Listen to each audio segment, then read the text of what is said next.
بسم اللہ الرحمن الرحیم۔ میری وفات۔ سرما کی ایک یکسردہ ٹھٹھرتی شام تھی جب میری وفات ہوئی۔ اس دن صبح سے بارش ہو رہی تھی۔ بیوی صبح ڈاکٹر کے پاس لے کر گئی۔ ڈاکٹر نے دوائیاں تبدیل کی مگر خلاف معمول خاموش رہا۔ مجھ سے کوئی بات کی نہ میری بیوی سے، بس خالی خالی آنکھوں سے ہم دونوں کو دیکھتا رہا۔ دوپہر تک حالت اور بگڑ گئی۔ جو بیٹا پاکستان میں تھا وہ ایک تربیتی کورس کے سلسلے میں بیرون ملک تھا۔ چھوٹی بیٹی اور اس کا میاں دونوں سروے کے لیے کراچی ڈیوٹی پر تھے۔ لاہور والی بیٹی کو بھی میں نے فون نہ کرنے دیا کہ اس کا میاں بے حد مصروف ہے اور بچوں کی وجہ سے خود اس کا آنا بھی مشکل ہے۔ رہے دو لڑکے جو بیرون ملک ہیں، انہیں پریشان کرنے کی کوئی تک نہ تھی۔ یوں صرف میں اور بیوی ہی گھر پر تھے اور ایک ملازم جو شام ڈھلے اپنے گھر چلا جاتا تھا۔ عصر ڈھلنے لگی تو مجھے محسوس ہوا کہ نکاہت کے مارے بات کرنا مشکل ہو رہا ہے۔ میں نے اپنی پرانی ڈائری نکالی، بیوی کو پاس بٹھا کر رقوم کی تفصیل بتانے لگا جو میں نے وصول کرنا تھی اور دوسروں کو ادا کرنا تھی۔ بیوی نے ہلکا سا احتجاج کیا، یہ تو آپ کی پرانی عادت ہے، ذرا بھی کچھ ہو تو ڈائری نکال کر بیٹھ جاتے ہیں۔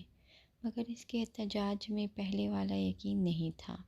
پھر سورج غروب ہو گیا، تاریکی اور سردی دونوں بڑھنے لگی۔ بیوی میرے لیے سوپ بنانے کچن میں گئی۔ اس کی غیر حاضری میں نے چند اکھڑی اکھڑی سانسیں لیں اور غروب ہو گیا۔ مجھے محسوس ہو رہا تھا کہ میں آہستہ آہستہ اپنے جسم سے باہر نکل رہا ہوں۔ پھر جیسے میں ہوا میں تیرنے لگا اور چھت کے قریب جا پہنچا۔ بیوی سوپ لے کر آئی تو میں دیکھ رہا تھا۔ ایک لمحے کے لیے اس پر سکتہ طاری ہوا اور پھر دھاڑیں مار کر رونے لگی۔ میں نے بولنے کی کوشش کی۔ یہ عجیب بات تھی کہ میں سب کچھ دیکھ رہا تھا مگر بول نہیں سکتا تھا۔ لاہور والی بیٹی رات کے پچھلے پہر پہنچ گئی۔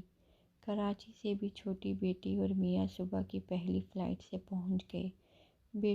بیٹے تینوں بیرون ملک تھے۔ وہ جلد سے جلد بھی آتے تو 2 دن لگ جانے تھے۔ دوسرے دن عصر کے بعد میری تدفین کر دی گئی۔ شاعر، ادیب، صحافی، سول سرونٹ سب کی نمائندگی اچھی خاصی تھی۔ گاؤں سے بھی تقریباً سبھی آ گئے تھے۔ ننہال والے گاؤں سے ماموں زاد بھائی بھی تینوں موجود تھے۔ لحد میں میرے اوپر جو سیلیں رکھی گئی تھیں، مٹی ان سے گزر کر اندر آ گئی تھی۔ بائیں پاؤں کا انگوٹھا جو آرتھرائٹس کا شکار تھا، مٹی کے بوجھ سے درد کر رہا تھا۔ پھر ایک عجیب کیفیت طاری ہو گئی، شاید فرشتے آن پہنچے تھے۔ اسی کیفیت میں سوال جواب کا سیشن ہوا۔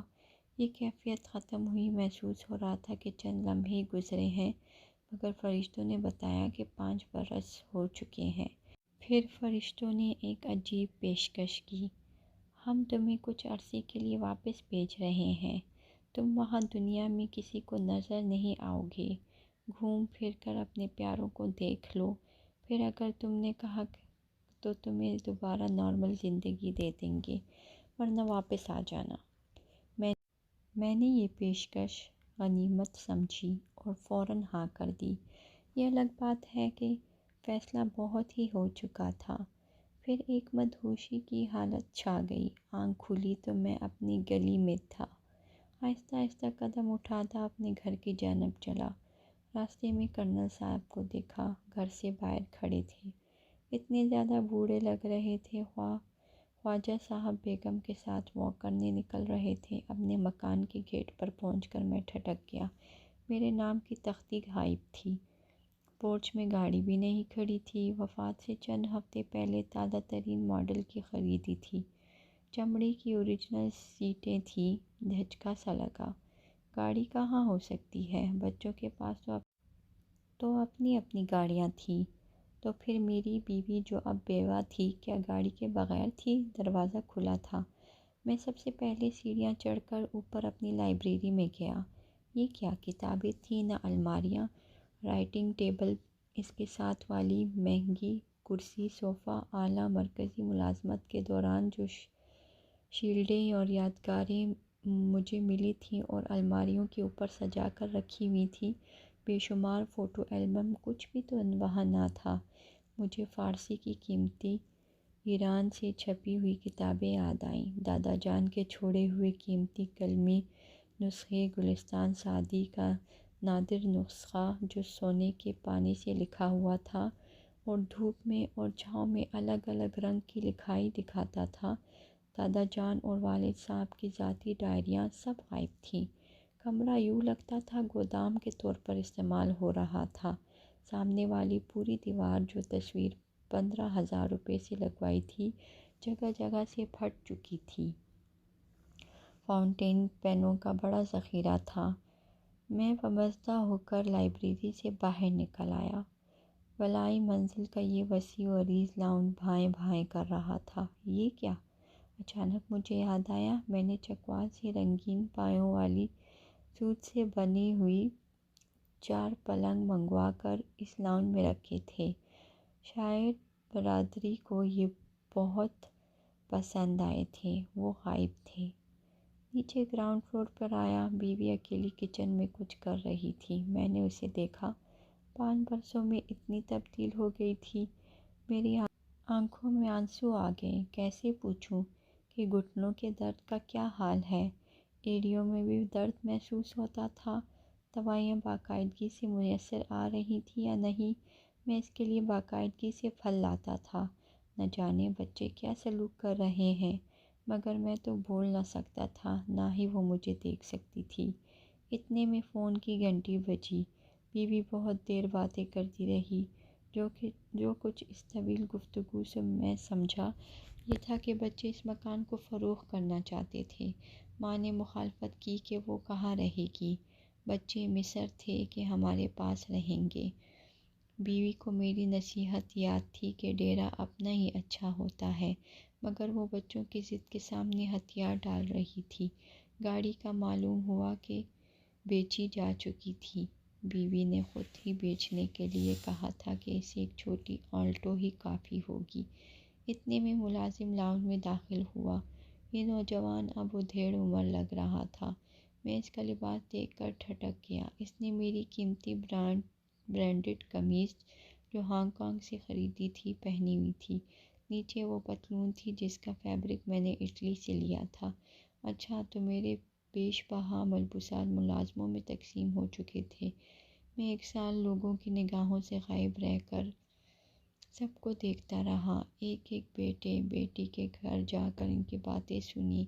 کبھی کبھار یہ ابا مرحوم کا یعنی میرا ذکر آتا، وہ بھی سرسری سا۔ ہاں، زینب میری نواسی اکثر نانا ابو کا تذکرہ کرتی۔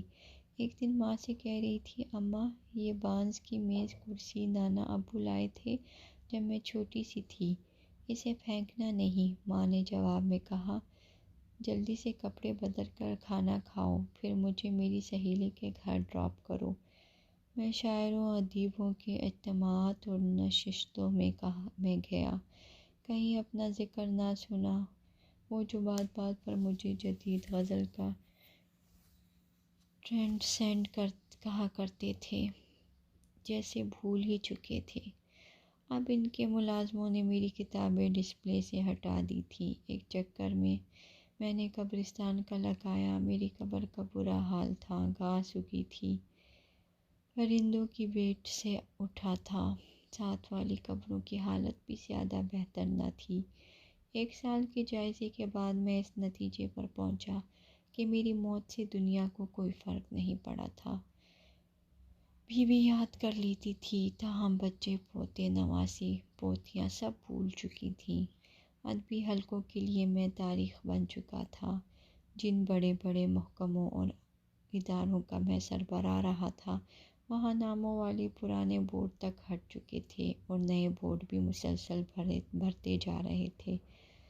دنیا رواں دواں تھی، کہیں بھی میری ضرورت نہ تھی، گھر میں نہ باہر۔ پھر تہذیبی، معاشرتی اور اقتصادی تبدیلیاں تیزی سے آ رہی تھیں اور آئے جا رہی تھیں۔ ہوائی جہازوں کی رفتار 4 گنا بڑھ چکی تھی۔ دنیا کا سارا نظام سمٹ کر موبائل فون کے اندر آ چکا تھا۔ میں ان جدید ترین موبائلوں کا استعمال ہی نہ جانتا تھا۔ فرض کیجئے میں فرشتوں سے التماس کر کے دوبارہ دنیا میں نارمل زندگی گزارنا آ بھی جاتا تو کہیں خوش آمدید نہ کہا جاتا۔ بچے پریشان ہو جاتے، ان کی زندگیوں کے اپنے منصوبے اور پروگرام تھے جن میں اب میری گنجائش کہیں نہ تھی۔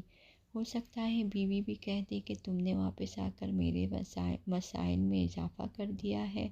مکان بک چکا، میں ایک تو کسی بچے کے پاس رہ لیتی، دو کو اب وہ کہاں سنبھالتے پھریں گے۔ دوست تھوڑے یا اب باقی بچے تھے، وہ بھی اب بیمار اور چل چلاؤ کے مراحل کا سامنا کر رہے تھے۔ میں واپس آتا تو دنیا میں مکمل طور پر انفٹ ہوتا، نئے لباس میں پیونگی کی طرح، جدید بستی میں پرانے مقبرے کی مانند۔ میں نے فرشتے سے رابطہ کیا اور اپنی آخری چوائس بتا دی، میں واپس قبر میں جانا چاہتا ہوں۔ فرشتہ مسکرایا۔ اس کا کمنٹ بہت مختصر تھا۔ ہر انسان یہی سمجھتا ہے کہ اس کے بعد جو خلا پیدا ہوگا کبھی بھرا نہیں جا سکے گا، مگر وہ یہ نہیں جانتا کہ خلا تو پیدا ہی نہیں ہوا تھا۔ فرضی کہانی۔